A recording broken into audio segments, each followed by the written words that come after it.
আসসালামু আলাইকুম। Welcome to Khadija's witty recipe. তালের এই ভরা মৌসুমে কিভাবে অল্প উপকরণে খুব সহজেই তাল রান্না করব, চলুন আজকের রেসিপিতে সেটাই দেখে নেই।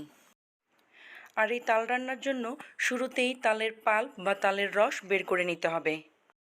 তালের পাল্প বা রস বের করতে একটু সময় ও ধৈর্য নিয়ে কাজটা করতে হবে, আর এতে খুব বেশি পানি ব্যবহার করা যাবে না।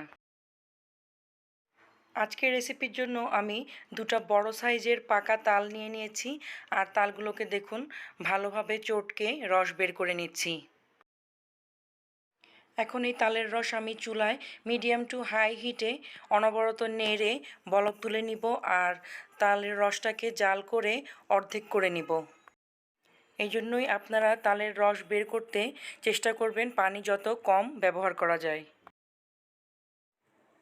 তালে বলক চলে এসেছে, এখন চুলার আঁচ কমিয়ে তালের রসটাকে শুকিয়ে অর্ধেক করে নিব। এদিকে আমি 1 লিটার তরল দুধ জাল করে নিয়েছি, এখন তালের মাঝে এই দুধটা ঢেলে দিচ্ছি। আপনারা চেষ্টা করবেন 1 লিটার দুধকে জাল করে শুকিয়ে অর্ধেক করে তারপর তালে অ্যাড করতে। তাল জাল হতে হতে অনেকটা ঘন হয়ে এসেছে, এখন এতে দিয়ে দিচ্ছি 2 কাপ নারকেল, আর সেই সাথে দিয়ে দিচ্ছি চিনি 1.5 কাপ। আপনারা আপনাদের পছন্দ অনুযায়ী মিষ্টিটা দিয়ে নেবেন। আর এই তাল রান্নায় যত বেশি নারকেল দেওয়া যাবে টেস্টটা ততটাই ভালো আসবে। এই তাল কেউ খুব ঘন খেতে পছন্দ করেন, আবার কেউ পাতলা খেয়ে থাকেন। তো আজকে আমি খুব বেশি ঘন বা পাতলা করব না, মিডিয়াম একটা টেক্সচার থাকবে।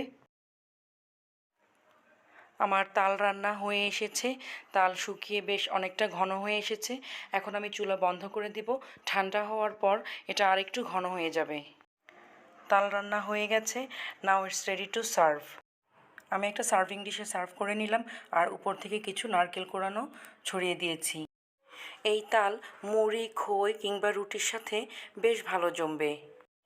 তালের সিজন থাকতে থাকতেই ফ্রেশ তালের রস দিয়ে আশা করছি আপনারা রেসিপিটি এনজয় করবেন। ভালো লাগলে আমার কমেন্ট বক্সে জানাবেন, আর আমার চ্যানেলটিকে সাবস্ক্রাইব করে ফ্রেন্ডস অ্যান্ড ফ্যামিলির মাঝে শেয়ার করে দিবেন। এমন নানান রকম নতুন নতুন রেসিপি পেতে পাশে থাকা বেল আইকনটি প্রেস করে যাবেন। আল্লাহ হাফেজ।